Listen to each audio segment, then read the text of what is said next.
Okay, so we stopped in the last video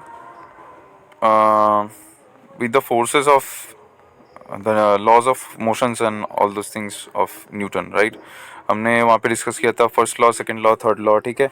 second law was most important one जो force calculate करने के लिए help करते हैं, और थर्ड लॉ टोल्ड अस कि वो इम्पॉर्टेंट है to produce the actual net thrust of an engine, ठीक है. जिसको वो उस लॉ से हम लोग डिफाइन कर सकते हैं, एक्सप्लेन कर सकते हैं, right. Now we will go to Bernoulli's principle. Now Bernoulli's principle we have already read in aerodynamics की बर्नौलीज प्रिंसिपल क्या करता था, लिफ्ट प्रोड्यूस जो करता था उस कंसेप्ट को डिफाइन करता है कि कैसे लिफ्ट प्रोड्यूस होता है एक एरोफॉइल सरफेस के ऊपर. तो आप लोगों को बेसिक सबको मालूम है, लेकिन फिर भी मैं एक रिकैप करवा देता हूँ. देखिए, बर्नौलीज प्रिंसिपल पहले समझने के लिए जो बेसिक चीज़ चाहिए वो कि हम लोगों को एक जो मेन चीज़ चाहिए है वो एक वेंचुरी चाहिए. इसको वेंचुरी क्यों बोला जाता है, क्योंकि इसका जो क्रॉस सेक्शन है ना, एक ये जो इनलेट होता है ये बड़ा होता है, स्लोली इट गोज डाउन, यहाँ पे ये कंस्ट्रिक्टेड हो जाता है, मतलब एरिया छोटा हो जाता है. तो एरिया जो है यहाँ पे ये छोटा है, यहाँ पे एरिया जो है ये बड़ा है, ठीक है. फिर ये जब डाइवर्जेंस सेक्शन पे जाता है, कि इसको बोला जाता है डाइवर्जेंस सेक्शन, जहाँ पे ये फैल जाता है, एक्सपैंड करता है, ठीक है, एक्सपैंड करता है, तो यहाँ पे भी एरिया बड़ा है, ठीक है. तो यहाँ पे कन्वर्जेंस सेक्शन है, यहाँ पे कन्वर्जेंस सेक्शन है, यहाँ पे डाइवर्जेंस सेक्शन है. तो मेन सेक्शन यही है, ये वाला ही मेन सेक्शन है. नाउ इमेजिन एक फ्लो हो रहा है, ठीक है, जैसे यहाँ पे एरो से दिखाया गया है. देखिए कि ए सेक्शन से एक फ्लो आ रहा है, फिर वो बी सेक्शन पे जाता है, फिर सी सेक्शन पे जाता है. अब हम लोगों ने क्या किया, यहाँ पे वेलोसिटी, प्रेशर, इन सब चीज़ को, सबका जो मीटर है उसको लगाया है, ठीक है. वेलोसिटी, प्रेशर, इन सब का मीटर को जो भी है उसको लगाया है. अब देखिए यहाँ पे एक, अब ये दो लाइन जहाँ पे है ना, ये अभी इस मीटर पे क्या है, ये एक मान लीजिए ये प्रेशर का है, ये वेलोसिटी का है, फॉर एग्जांपल, ठीक है. क्या हो रहा है कि ये वेलोसिटी वाला है, ये प्रेशर वाला है. सेम यहाँ पे भी सेम है, ये वाला भी वेलोसिटी का है, ये वाला भी प्रेशर का है, ये भी वेलोसिटी का है, ये भी प्रेशर का है, मेजरमेंट का. अब देखिए सब न्यूट्रल पे है, जब यहाँ पे हम लोग देख रहे हैं सब न्यूट्रल है, ठीक है, नॉर्मल सा फ्लो हो रहा है. जैसे ही कन्वर्जन एरिया पे कोई भी एक फ्लो आता है तो क्या होता है कि यहाँ का देखिए अभी क्या हो रहा है, इस जगह पे जब ये पाइपलाइन जो सेंस कर रहा है ना सेंसर, देखिए वहाँ पे वेलोसिटी क्या हो गया, हाई हो चुका है. वेलोसिटी यहाँ पे देखिए हाई हो चुका है. अब इसमें नोटिस कीजिए, देखिए वेलोसिटी हाई हो गया है ना, और प्रेशर जो है वो देखिए कम हो गया है, इस तरफ चला गया. इसका मतलब है कोई भी कन्वर्जेंस सेक्शन में जब एक फ्लो जाता है कन्वर्जेंस सेक्शन से, जहाँ पे एरिया कम हो गया है, वहाँ पे उसका वेलोसिटी बढ़ जाता है, वो बहुत फास्ट हो जाता है उस जगह से मूव करने के टाइम, और उसका प्रेशर घट जाता है. So velocity decreases and pressure, sorry, velocity increases and pressure decreases. तो ये दो एनर्जी है जो बर्नौलीज प्रिंसिपल बेसिकली स्टेट करता है. I will come to it कि क्या है. बर्नौलीज प्रिंसिपल बेसिकली ये बोलता है कि कोई भी फ्लो जो हो रहा है ना, उसका तीन ही एनर्जी हो सकता है. एक होता है कि पोटेंशियल एनर्जी, एक होता है काइनेटिक एनर्जी, और वेलोसिटी भी बोल सकते हैं हम उसको, और दूसरा क्या होता है, प्रेशर एनर्जी. Pressure energy. तो एक है प्रेशर, एक है वेलोसिटी, एक है आपका, सॉरी, एक है वेलोसिटी, एक है आपका पोटेंशियल एनर्जी. अब देखिए पोटेंशियल एनर्जी हम लोगों ने लास्ट वीडियो में देखा है कि हाइट के ऊपर डिपेंड करता है. तो देखिए यहाँ से जो फ्लो हो रहा है ना, दैट इज गोइंग स्ट्रेट, इसका कोई भी हाइट में डिफरेंसेस नहीं है. इसका मतलब यहाँ पे भी जो भी potential energy, same potential energy यहाँ पे भी है और यहाँ पे भी है. इसका मतलब इस टर्म को हम लोग इग्नोर कर सकते हैं. सो बर्नौलीज प्रिंसिपल पे अगर हम लोग बस एक वेंचुरी को कंसीडर करेंगे तो हम लोग के पास यही दो टर्म है जो हम लोग बेसिकली कंसीडर कर सकते हैं. एक होता है वेलोसिटी, एक होता है प्रेशर, ठीक है. और बर्नौलीज प्रिंसिपल क्या बोल रहा है, ये वेलोसिटी और प्रेशर जो है ना, ये आपस में हमेशा कांस्टेंट रहेंगे. इसका मतलब क्या है, इनका जो समेशन होगा, इनका जो एडिशन होगा, इनका जो एडिशन होगा, इसका जो टोटल एनर्जी का जो सम होगा, that will be constant. Which means अगर वेलोसिटी और प्रेशर अगर कांस्टेंट हुआ, इज इक्वल टू कांस्टेंट हुआ, तो मान लीजिए कि कांस्टेंट का कोई भी एक वैल्यू है 100, ओके, और वेलोसिटी क्या है, अभी मान लीजिए कि वेलोसिटी 40 है और प्रेशर 60 है, तो 40 और 60 मिलके क्या हुआ, 100 हुआ, फाइन. तो कहीं पे भी अगर वेलोसिटी मेरा 60 हो जाता है बढ़ के, ठीक है, तो ये तो अभी 60 और प्रेशर भी अगर 60 रहेगा, तो 60 + 60 ये तो 120 हो जाएगा. तो ये तो फिर कांस्टेंट नहीं हुआ, ये तो वेरी कर रहा है. तो वेरी तो ये कर नहीं सकता, इसको तो 100 ही रहना है. तो ताकि ये 100 रहे उसके लिए प्रेशर को घटना होगा, प्रेशर को 40 बनना होगा, तब जाके ये 60 और ये नया जो वैल्यू है 40, ये दो मिलके वो 100 का ही वैल्यू जो है उसको रख पाएंगे. तो यही सिंपल कॉन्सेप्ट है कि कांस्टेंट मतलब क्या होता है, एनर्जी कांस्टेंट रहने का मतलब ये है कि वेलोसिटी बढ़ेगा तो प्रेशर को घटना होगा, प्रेशर बढ़ेगा तो वेलोसिटी को घटना होगा, ताकि टोटल कांस्टेंट एनर्जी बनी रहे। ठीक है, एनर्जी का कोई भी चेंजेस नहीं होगा, एनर्जी ना इधर ऐड होगा नॉर सब्सट्रैक्ट होगा। ठीक है, तो अब देखिए इस कॉन्स्ट्रक्टिव सेक्शन पे जैसे आया, क्या हुआ, उसका जैसे एरिया कम हो गया, उसका प्रेशर कम हो गया, हम लोग देख सकते हैं, और क्या हो गया, उसका वेलोसिटी बढ़ गया इस जगह पे, पर्टिकुलरली इस सेक्शन पे।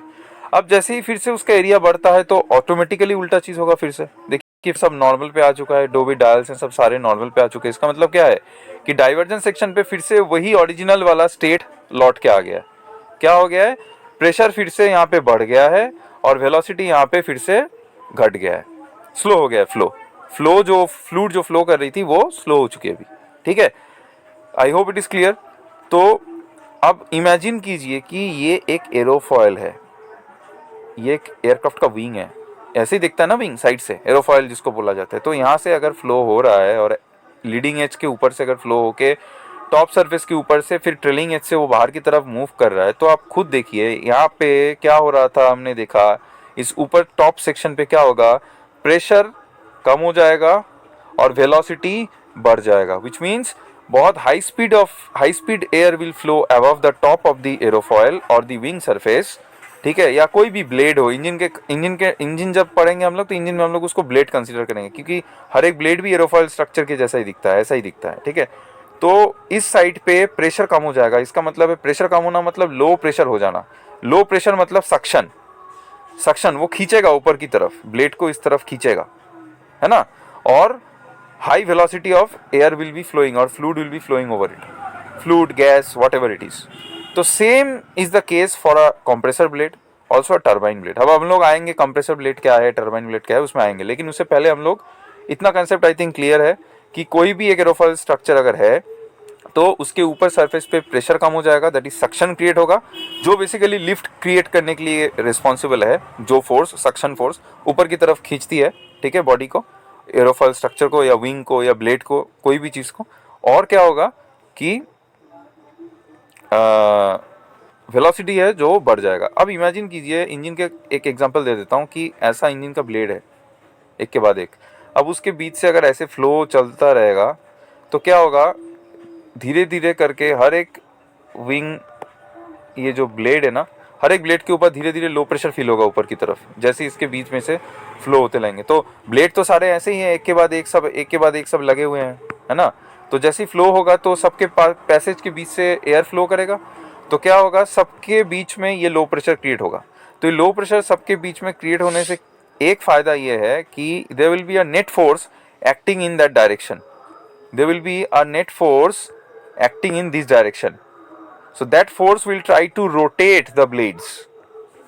तो अगर ये ब्लेड्स एक शैफ्ट के ऊपर लगे हुए हैं सारे ऐसे गोल करके पेरीफेरी के ऊपर, तो सारे एक पर्टिकुलर डायरेक्शन पे रोटेट होना चालू हो जाएंगे, right. So this is the reason, कोई भी फ्लूइड अगर ब्लेड के बीच से फ्लो होता है तो ब्लेड को एक नेगेटिव प्रेशर या फिर लो प्रेशर क्रिएट करता है, सक्शन क्रिएट करता है, जिसके कारण उस फोर्स से ब्लेड उस डायरेक्शन पे मूव हो जाती है। और सारे ब्लेड जब एक ही डायरेक्शन पे मूव होना चालू कर देंगे तब क्या होगा, एक हम लोगों को उस डायरेक्शन पे रोटेशन मिल जाएगा। ठीक है, तो इसीलिए बार्नोलिस प्रिंसिपल हम लोग को यहाँ पे जानने की जरूरत है, और ज़्यादा डीप में नहीं जा रहा हूँ।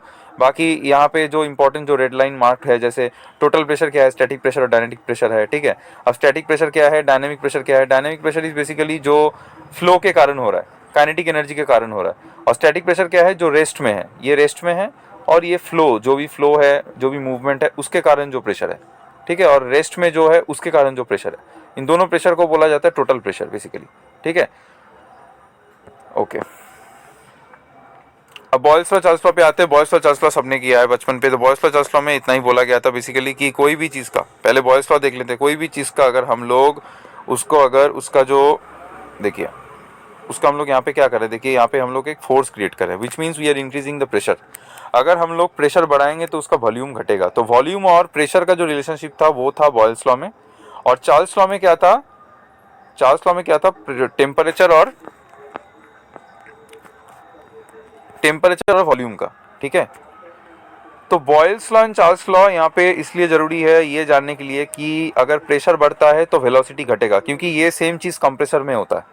कंप्रेसर में हम लोग क्या करते हैं, अगर ये आप ये वाला देखोगे ना, ये चार्ट दिया हुआ है देखिए यहाँ पे, इसको बोला जाता है ब्रेटॉन साइकिल, इसको बोला जाता है ब्रेटॉन साइकिल। तो अगर कोई पूछेगा कि जेट इंजन किस साइकिल पे चलती है, जेट इंजन चलती है ब्रेटॉन साइकिल के ऊपर, Brayton cycle. Okay, Brayton cycle. Brayton cycle क्या है, जेट इंजन चलने के लिए जो साइकिल बेसिकली इसको डिफाइन करता है, या जिस साइकिल को बेस करके इसको बनाया गया है, दैट इज ब्रेटॉन साइकिल। तो ये साइकिल आपके सामने है। अब ये साइकिल क्यों है, क्योंकि सारे प्रोसेस रिपीट होते हैं एक के बाद एक, ठीक है, सारे प्रोसेस एक के बाद एक रिपीट होते हैं, that is the reason this is called Brayton cycle. अब देखिए क्या हो रहा है, बहुत सिंपल है। देखिए इंडक्शन नीचे लिखा हुआ है, इंडक्शन है ना, नीचे जो लाइन है इंडक्शन, मतलब यहाँ से एयर आ रही है, तो यहाँ पे कोई भी चेंजेस है, इस लाइन पे मेरा प्रेशर है, इस लाइन पे वॉल्यूम है। ये वर्टिकल लाइन पे देखिए प्रेशर है, इस तरह प्रेशर बढ़ रहा है, इस तरह वॉल्यूम बढ़ रहा है। ओके, तो हम लोग देख सकते हैं, इस तरह वॉल्यूम बढ़ रहा है, इस तरह प्रेशर बढ़ रहा है। तो जब इंडक्शन होता है, जब हवा अंदर की तरफ आता है इंजन में, सक्शन होता है, तब देखिए वॉल्यूम पे था, अब धीरे धीरे वॉल्यूम गिरना चालू हुआ, मतलब घटना चालू हुआ। और जब प्रेशर हम लोगों ने बढ़ाया, कंप्रेशन हुआ कंप्रेसर में, तो प्रेशर देखिए कितना बढ़ गया, प्रेशराइज हो गया गैस, एयर। ओके, और क्या हो गया, उसका वॉल्यूम बहुत कम हो गया, वॉल्यूम यहाँ पे आ गया अभी, राइट। इस लाइन से अगर स्ट्रेट लाइन खींचेंगे तो वॉल्यूम देखिए कितना कम हो गया। कहाँ पे वॉल्यूम था घुसने से पहले हवा इंजन के अंदर, और अभी कहाँ पे वॉल्यूम हो गया। तो ये डायग्राम वही शो कर रहा है कि प्रेशर अगर बढ़ाया जाएगा एज पर बॉयल्स लॉ, तो उसका वॉल्यूम भी कम हो जाएगा। कोई भी चीज को हम लोग दबाव डालेंगे तो उसका वॉल्यूम कम हो जाएगा नेचुरली, राइट। उसके बाद क्या हो रहा है, कंबशन हो रहा है। कंबशन में क्या हो रहा है, कंबशन में बेसिकली उसका जो हीट है, उसमें हीट ऐड किया जा रहा है। कैसे कर रहे हैं हम लोग, वही मैंने बोला था कि फ्यूल में पोटेंशियल एनर्जी है, तो इसमें हम लोग फ्यूल ऐड करेंगे और क्या करेंगे, इसको इग्नाइट कर देंगे, फ्यूल को जला देंगे एयर के साथ। अब एयर में ऑक्सीजन है और फ्यूल में पोटेंशियल एनर्जी है, हीट ट्रैप्ड है ना। तो ऑक्सीजन और फ्यूल जब बर्न होगा एक साथ, तो कंबशन होगा। कंबशन में क्या हो रहा है हम लोग देख सकते हैं, कंबशन में क्या हो रहा है, कंबशन में देखिए प्रेशर इज ऑलमोस्ट कांस्टेंट, मान सकते हैं हम लोग इसको ऑलमोस्ट कांस्टेंट। रियल लाइफ में प्रेशर कभी कांस्टेंट नहीं हो सकता है, it will definitely fall to some extent, थोड़ा कम हो जा, डेफिनेटली थोड़ा कम होगा। जहां तक ये पहुंचा था उससे थोड़ा कम ही होगा प्रेशर, ठीक है। लेकिन हम लोग नॉर्मली कंसीडर करते हैं कि it's a constant pressure process. तो ये सवाल भी आ सकता है कि ब्रेटॉन साइकिल कैसा साइकिल है। Brayton cycle is a constant pressure process, ठीक है। क्यों कांस्टेंट प्रेशर प्रोसेस है, क्योंकि जब हीट ऐड किया जाता है उस टाइम देखा जाता है कि क्या प्रोसेस चल रहा है। तो देखिए उस टाइम ऑलमोस्ट कांस्टेंट प्रोसेस चल रहा है, लेकिन कांस्टेंट एक्चुअली रियल लाइफ में होता भी नहीं है। यहाँ पे भी देखिए अगर कांस्टेंट होता ना तो स्ट्रेट लाइन होता कि कोई प्रेशर का वेरिएंस नहीं है, लेकिन यहाँ पे प्रेशर का वेरिएशन है, प्रेशर थोड़ा कम हो रहा है, नीचे की तरफ आ रहा है प्रेशर का लाइन, राइट।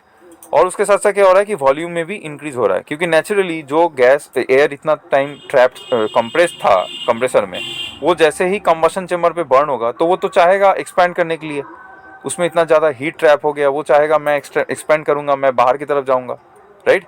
इसलिए उसका जो वॉल्यूम है वो बढ़ेगा। देखिए वॉल्यूम कहाँ पे था और कहाँ पे आ गया, राइट। वॉल्यूम कहाँ पे था और अभी वॉल्यूम कहाँ पे आ गया, यहाँ से यहाँ आ गया, वॉल्यूम बढ़ गया, वॉल्यूम यहाँ पे था अभी यहाँ आ गया, इतना वॉल्यूम में चेंजेस आया।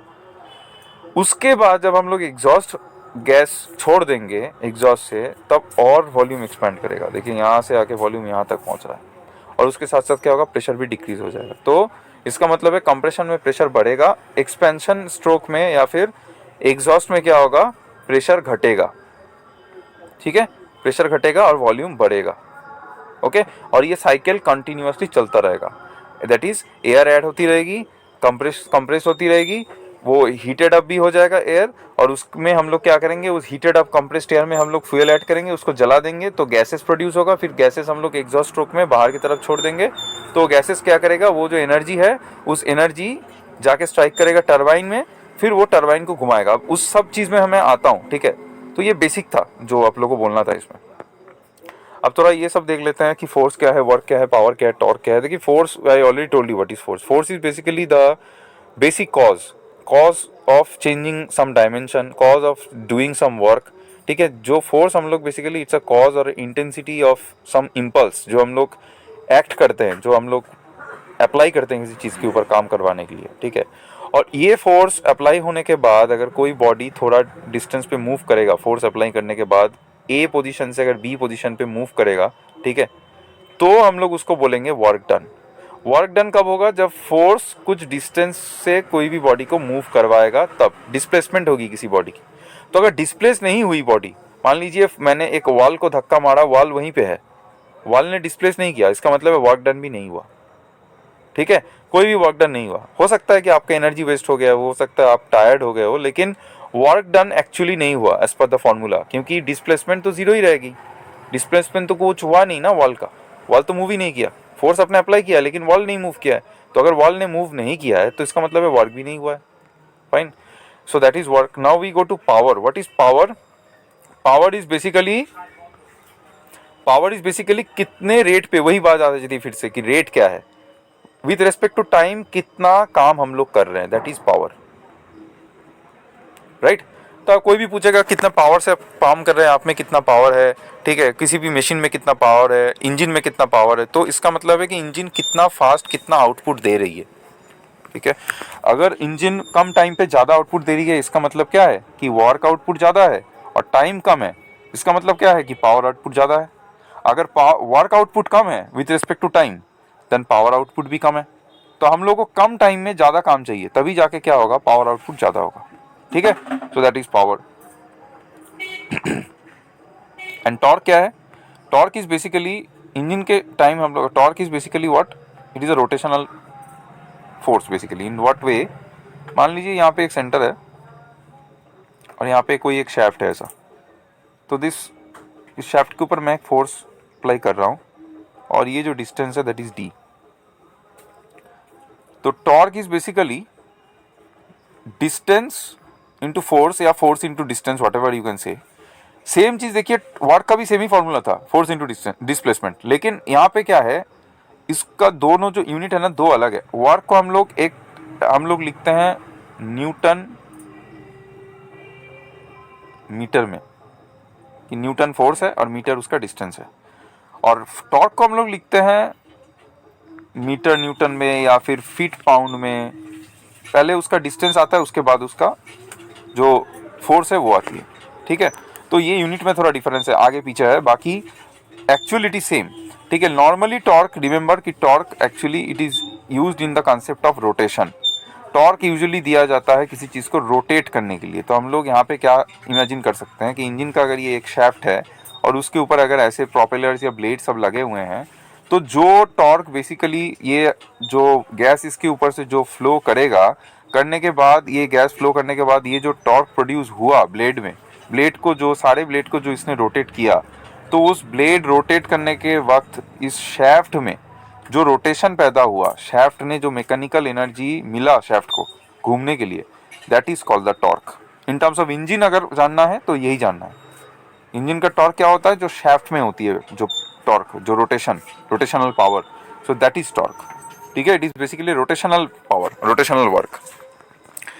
Next we go to motion. ना motions, if you in simple way, if I say motion में दो चीज़ देखना है यहाँ पे, स्पीड और वेलोसिटी। ना स्पीड और वेलोसिटी क्या है? स्पीड और वेलोसिटी में एक सिंपल फर्क है, direction.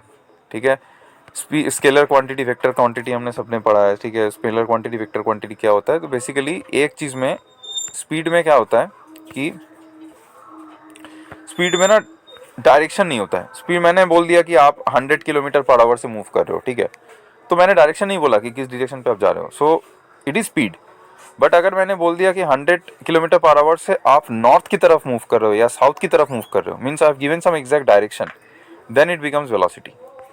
Okay, then it becomes velocity. So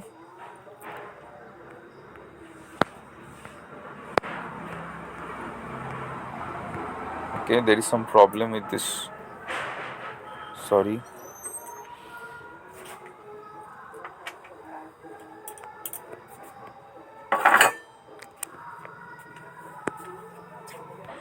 So let's get back to where we were. तो वेलोसिटी क्या है कि वेलोसिटी बेसिकली किस स्पीड से आप मूव कर रहे हो, let's say 100 kilometre per hour जो मैंने बोला, ठीक है। लेकिन वही वेलोसिटी अगर मैंने डायरेक्शन बोल दिया कि पर्टिकुलर एक डायरेक्शन पे आप मूव कर रहे हो उसी वेलोसिटी से, जस्ट लाइक यहाँ पे डायरेक्शन देखिए, यहाँ पे डायग्राम में दिया हुआ है, यहाँ पे डायग्राम में दिया हुआ है कि कोई एक वेलोसिटी है, एक डायरेक्शन है कि किस तरफ जा रही है, सो that is called the velocity, that's the basic difference velocity और स्पीड में। बाकी दोनों का यूनिट सेम है, सब कुछ सेम है, बस एक में डायरेक्शन है एक में नहीं है। Acceleration is what? Acceleration is rate of change of velocity. Rate of change of velocity I already told you, that is the final velocity and the initial velocity. This is the final velocity minus initial velocity. That is कोई भी एक चीज़ का अगर final velocity जितना है कि कितना speed, initial velocity मान लीजिए कि 0 हो सकता है, कुछ भी एक वैल्यू हो सकता है, और फाइनली वो किस वेलोसिटी पे रीच किया, कहाँ पे, तो इन दोनों का जो डिफरेंस है, चेंज इन वेलोसिटी जो है, बेसिकली ये जो चेंज है वेलोसिटी का, वो कितने टाइम के रेस्पेक्ट पे, कितने सेकंड में, कितने मिनट में या कितने आवर्स पे वो चेंज हुआ, उसी को बोला जाता है एक्सीलरेशन। अगर मैंने बहुत ज़ोर से एक्सीलरेट किया गाड़ी को तो क्या होगा, इट मीन्स इनिशियल वेलोसिटी अगर कम था, मैंने फाइनल वेलोसिटी पे बहुत जल्दी अगर रीच कर गया, इसका मतलब है बहुत ज़्यादा एक्सीलरेशन था। अगर मैंने बहुत धीरे धीरे स्पीड बढ़ाया, इसका मतलब है कि बहुत धीरे धीरे मैंने एक्सीलरेट किया, क्योंकि बहुत ज़्यादा टाइम मैंने लिया इनिशियल वेलोसिटी से फाइनल वेलोसिटी में आने तक। Fine, okay. Now general requirement जो है, that is very important about the particular engine. If you really want to know, I should discuss few things with you, like okay, aircraft require thrust to produce enough speed for the wings to produce lift, right. तो अगर aircraft को thrust चाहिए सामने की आगे बढ़ने के लिए, is because you have to move forward, okay, your wing should get enough lift. तो अगर सामने की तरफ मूव करने के लिए वो उतना वेलोसिटी नहीं प्रोड्यूस कर पाएगा इंजन, तो वेलोसिटी प्रोड्यूस करने के लिए उसको थ्रस्ट प्रोड्यूस करना होगा, ठीक है। तो तब तक वो क्या होगा, एयरक्राफ्ट टेक ऑफ नहीं कर सकता। So for an aircraft to remain in level flight, okay, and it should always be equal and opposite to the drag. जो भी ड्रैग प्रोड्यूस होगा उस लेवल पे, उस स्पीड में, उसके सेम वैल्यू पे हम लोग को थ्रस्ट बनाना होगा, तभी हम लोग स्ट्रेट एंड लेवल रह सकते हैं। पीछे की तरफ जो भी ड्रैग क्रिएट होगा एक सर्टेन लेवल पे, एयरक्राफ्ट जब मूव कर रही होगी, इक्वल अमाउंट पे हम लोग को फॉरवर्ड थ्रस्ट भी बनाना है इंजन की तरफ से, तभी जाके हम लोग उसको बैलेंस कर पाएंगे एयरक्राफ्ट को, ओके।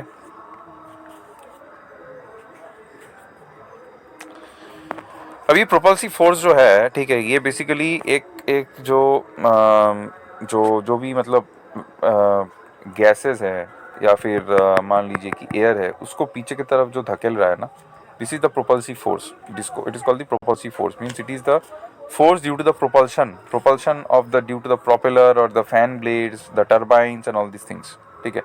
जो गैस है, जो एयर है, उसको पीछे की तरफ धकेला जा रहा है, that is the propulsive force. अब ये propulsive force is very necessary. पीछे की तरफ जब उसको धकेला जाएगा, वो सामने की तरफ इंजन को धकेलने की कोशिश करेगा। तो अगर इंजन सामने की तरफ मूव करेगा, and as engine is attach to the aircraft, as engine अगर सामने की तरफ मूव करने की कोशिश करेगा, ठीक है, as engine is attach to the aircraft, right. So अगर इंजन सामने की तरफ बढ़ेगा due to the backward force that is going backward, उसके वजह से जो थ्रस्ट सामने की तरफ हुआ, तो एयरक्राफ्ट भी सामने बढ़ेगा naturally, right. So that the basic thing that they have discussed over here, nothing else.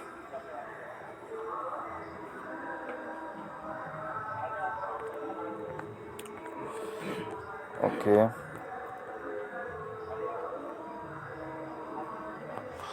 Now we should straight away go to, okay, यहाँ पे पावर एंड वेट एक चीज़ है, ओके फाइन। तो there is something called THP and BHP. BHP is basically brake horsepower and THP is basically thrust horsepower. Now what is that? In terms of reciprocating engine या piston engine में हम लोग basically break horse power मानते हैं। Break horse power मतलब shaft में कितना power आया है, ठीक है। और गैस टर्बाइन इंजन में हम लोग उसको थ्रस्ट से नापते हैं, क्योंकि पिस्टन इंजन में हम लोग को क्या करना है कि जो इंजन है ना, उसका जो शैफ्ट है, इंजन मान लीजिए ये है जहाँ पे पिस्टन ऐसे अप डाउन कर रहे होंगे, ये इंजन का जो शैफ्ट है, ये बेसिकली प्रोपेलर के साथ ही फिटेड होता है। तो इंजन का शैफ्ट पावर जितना ज़्यादा होगा, प्रोपेलर उतनी ज़ोर से घूम पाएगी और उतना अच्छा सा वो हम लोग को प्रोपल्सिव इफेक्ट भी मिलेगा, राइट। लेकिन गैस टर्बाइन इंजन में it's totally different. Gas turbine engine में शैफ्ट पावर इतना इंपॉर्टेंट नहीं है। गैस टर्बाइन इंजन में जो प्रोपल्सिव फोर्सेस हैं, वो it is due to the gas that is going backward, okay, and also the bypass air. I will come to it, what is bypass air. The air that is that you pushing backward, उसके ऊपर responsible है, क्योंकि दोनों engine का दो principal थोड़ा different है। Piston engine में क्या है या प्रोपेलर इंजन में क्या है, बहुत लार्ज मास ऑफ एयर को हैंडल करता है। ये लार्ज मास ऑफ एयर, ज़्यादा मास ऑफ एयर को हैंडल करता है, लेकिन वेलोसिटी बहुत कम है इसमें, बहुत धीरे धीरे उसको धकेलता है, ठीक है।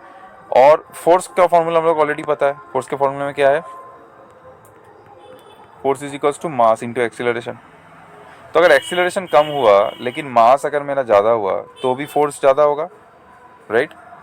और जेट इंजन में क्या है, एग्जैक्टली ऑपोजिट कंसेप्ट है। फोर्स बढ़ाने के लिए इन लोगों ने क्या किया कि मास ऑफ एयर को कम हैंडल किया जाता है, ओके, बट एक्सीलरेशन जो है उसको बहुत ज़्यादा बढ़ाया जाता है, okay, that will also increase my force, we know. So piston engine का कंसेप्ट अलग है, वहाँ पे ज़्यादा मास ऑफ एयर को हैंडल करता है प्रोपेलर। जेट इंजन में कम मास ऑफ एयर को हैंडल करता है कंपेरेटिवली, लेकिन एक्सीलरेशन बहुत ज़्यादा होता है। और जेट इंजन का जो थ्रो है वो बहुत ज़्यादा है, बहुत फास्ट है, लेकिन वही सेम मास ऑफ एयर अगर कोई प्रोपेलर थ्रो करेगा वो कम होगा, लेकिन अमाउंट में ज़्यादा होगा, मास में ज़्यादा होगा, जिसके कारण उसका जो फोर्स है वो ज़्यादा होगा, ठीक है। Next straight away we come to fuel economy. अब फ्यूल इकोनॉमी क्या होता है, एक होता है कि स्पेसिफिक फ्यूल कंजम्पशन या फिर thrust specific fuel consumption, T thrust specific fuel consumption या फिर thrust specific fuel consumption, okay, which means what कि THFS भी बोला जाता है, TSFC भी आप बोल सकते हो, thrust specific fuel consumption. It means that कितना थ्रस्ट आपको मिल रहा है विथ रिस्पेक्ट टू कितना फ्यूल एक्चुअली आपने एक्चुअली खर्चा किया है, ओके, कितना फ्यूल आपने खर्चा किया है विद रिस्पेक्ट टू कितना थ्रस्ट आपको मिला है, तो थ्रस्ट स्पेसिफिक फ्यूल कंजम्पशन। तो अगर हम लोगों को 1 न्यूटन थ्रस्ट मिलती है तो वो बनने के लिए कितना पाउंड ऑफ फ्यूल हम लोगों ने कितने आवर पे खर्चा किया है, फ्यूल रेट ऑफ फ्लो कितना था 1 न्यूटन फोर्स को प्रोड्यूस करने के लिए, ठीक है, कितना फ्यूल हम लोगों ने खर्चा किया। तो जितना ज़्यादा थ्रस्ट होगा उतना ही ज़्यादा फ्यूल इकोनॉमी अच्छी होगी, ठीक है, स्पेसिफिक फ्यूल कंजम्पशन उतना ही अच्छा होगा, right. So specific fuel consumption जो है वो जितना कम होगा उतना ही बेटर है, क्योंकि फिर कम फ्यूल एब्जॉर्ब होगा, राइट, थ्रस्ट ज़्यादा मिल जाएगा उसमें। और अगर स्पेसिफिक फ्यूल कंजम्पशन ज़्यादा है, इसका मतलब क्या है कि फ्यूल ज़्यादा यूज़ हो रहा है, फ्यूल कंजम्पशन ज़्यादा है, तो वो अच्छा नहीं है, ठीक है, क्योंकि उसमें थ्रस्ट कम मिल रहा है हम लोगों को, okay, sorry. Now going to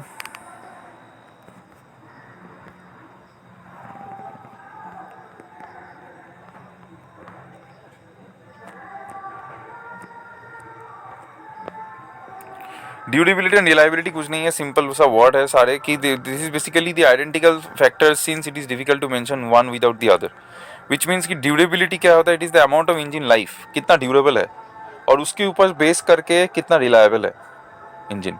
durability means what, कितना देर तक कोई भी कंपोनेंट रह सकती है, what is the life of any component, ठीक है, life of any component is basically called the durability. और ये अगर लाइफ सब ठीक है, अगर सब ठीक ठाक चल रहा है एज पर द मैन्युफैक्चरर जो भी बोला गया है, अगर सब ठीक ठाक है, तब हम लोग उसको बोल सकते हैं कि रिलायबल है। रिलायबल मतलब हम उसके ऊपर विश्वास कर सकते हैं, उस पर्टिकुलर इंजन के ऊपर विश्वास कर सकते हैं, रिलाई कर सकते हैं, ठीक है, we can believe that engine, we can have trust on that engine. तो reliability is basically the believe on any particular machine, reliability of any machine is that. And durability is what? Durability is how long the particular engine's life or engine component's life is there. Then what is operating flexibility? Operating flexibility मतलब कितना power output दे रहा है, कौन से height पे दे रहा है, कितना पावर आउटपुट, फिर कितने स्पीड पे कितना थ्रस्ट मिल रहा है, कितना मैक्सिमम सीलिंग ऑल्टीट्यूड पे ये फ्लाई कर सकता है। All this things are called operating flexibility, कि कितना फ्लेक्सिबल है इंजन, बारिश में कर सकता है कि नहीं, वेदर कंडीशंस कैसा होना चाहिए, कितना माइनस टेम्परेचर पे कर सकता है कि नहीं, प्लस टेम्परेचर मैक्सिमम कितना हो सकता है, कितने गर्मी में कर सकता है अच्छा performance. So all this things, because certain engines are there where if the temperature is too low, like in the areas of Ladakh, Leh and all, वहाँ पे ऐसे बहुत सारे हेलीकॉप्टर्स है जो जा ही नहीं सकते। हो सकता है कि उन लोगों का जो ऑयल टैंक है वो सीज हो जाएगा, ऑयल जो है उसका विस्कोसिटी इतना ज़्यादा नहीं है, सॉरी विस्कोसिटी बहुत ज़्यादा है, जिसके कारण क्या हो रहा है कि oil will be very solidified, ठीक है, सेमी सॉलिड जैसा बन जाएगा, तो फिर वो काम ही नहीं करेगा अपना। वैसा ही फ्यूल फ्रीजिंग का प्रॉब्लम हो सकता है and many other things. So whatever is the operating flexibility that is required in any particular engine to work smoothly in any type of given condition with all desired or all different types of performance possible, ठीक है। Third होता है compactness. Compactness मतलब आप समझ रहे हो, compact, compact मतलब क्या, कि कितना क्लोज है इंजन। अब मैंने इतना बड़ा एक इंजन बनाया और ऐसा एक इंजन बनाया, मान लीजिए ये सेम आउटपुट दे रहा है, ये भी दे रहा है, ये भी दे रहा है, almost everything is same, obviously people will prefer this because it is smaller. ठीक है, ज़्यादा ड्रैग नहीं क्रिएट करेगा, ड्रैग कम होगा, वेट कम होगा, ओके, मेंटेनेंस भी कम होगा इसका, easy to carry and all these things will be there. So compactness is very necessary. In order to make a huge thrust producing engine, if I make a huge engine that creates a lot of drag, so that is of no use basically. Okay.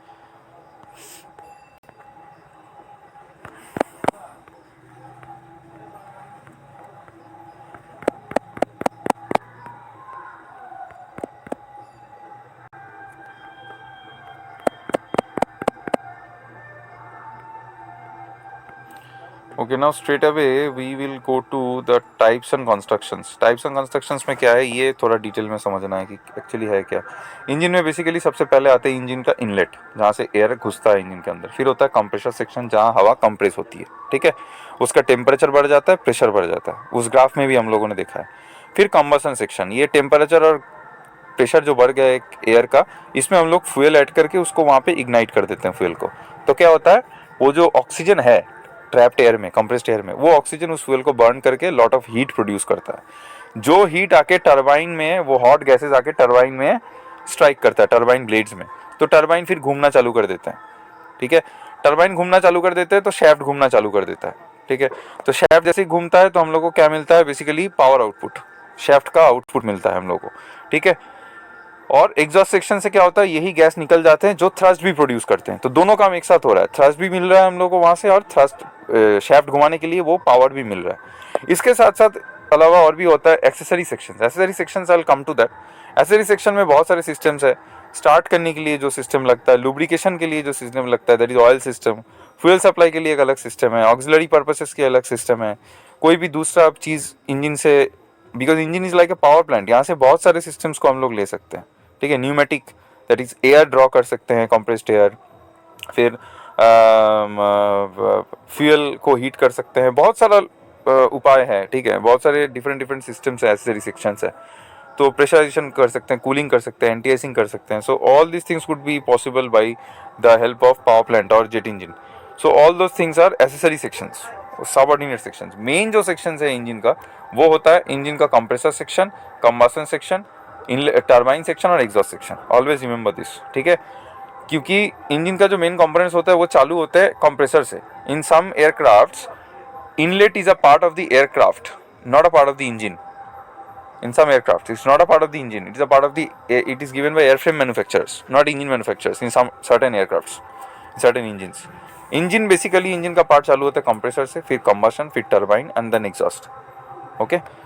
कुछ कुछ aircraft में last में tell pipe, tell कोन भी नहीं होता है engine का part, वो भी एयरफ्रेम मैन्युफैक्चरर से आता होगा, ठीक है।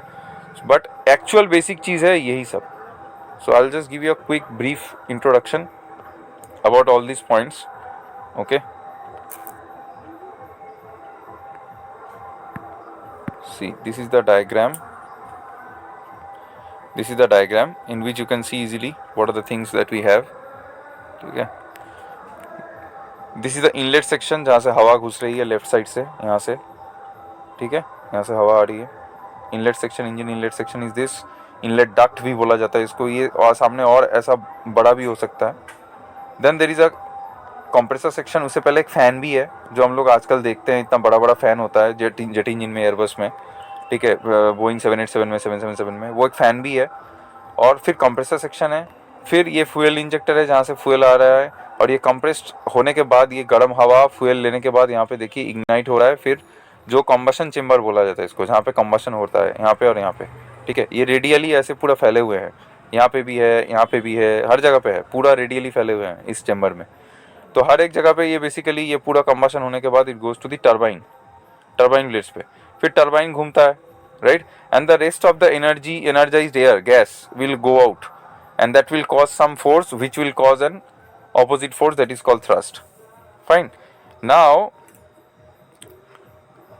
that ये तो एक प्रोसेस हो गया कि ये सामने से हवा आया, यहाँ पे कंप्रेस हुआ, प्रेशर बढ़ गया, टेम्परेचर बढ़ गया, फ्यूल ऐड हुआ, इसका और टेम्परेचर बढ़ गया, वो हॉट गैसेस टरबाइन के ऊपर से फ्लो किया, टरबाइन ने एनर्जी एक्सट्रैक्ट कर लिया हॉट गैसेस से, टरबाइन ने शाफ्ट को घुमा दिया, शाफ्ट घूमना चालू कर दिया, कोई दिक्कत नहीं है, ये गैस निकल गया। लेकिन फिर से हवा कैसे आएगा अंदर? तो ये शाफ्ट जो है ना, ये टरबाइन जो मूव कर रहा है, ये देखिए एक सेम शाफ्ट में कंप्रेसर के साथ लगा हुआ है, which is also called spool. Spool, ठीक है, SPOOL, स्पूल। दैट इज एक शाफ्ट में एक कंप्रेसर एक turbine, that is called a spool. ऐसे दो शाफ्ट हो सकते हैं, ठीक है, और दो कंप्रेसर हो सकते हैं, एक हाई प्रेशर स्टेज कंप्रेसर, एक लो प्रेशर कंप्रेसर हो सकता है, और sorry, very sorry,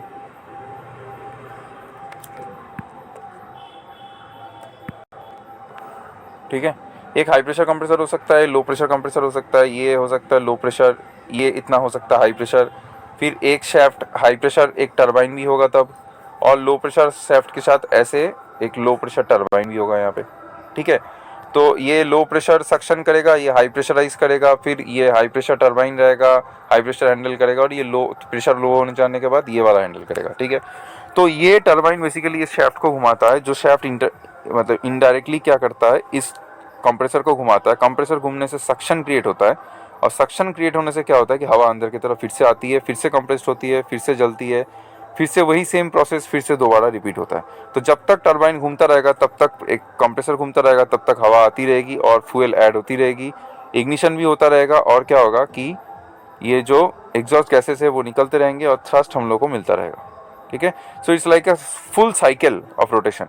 okay, I hope things are clear. If you have any doubt you can definitely ask me. Now ये टरबाइन हो गया। लास्ट में जो सेक्शन, इसको नोजल बोला जाता है। नोजल क्यों बोला जाता है? क्योंकि देखो ये एक्सपेंडेड फॉर्म में है, it is like in expanded form, है ना, एक्सपेंड हो रहा है ऐसे। इसका मतलब क्या है कि यहाँ पे जो एयर है वो ये एक्सपेंड होने का कारण इसलिए ऐसा एक्सपेंडेड किया गया कि यहाँ पे जो एयर है ना, that is a very disturbed air.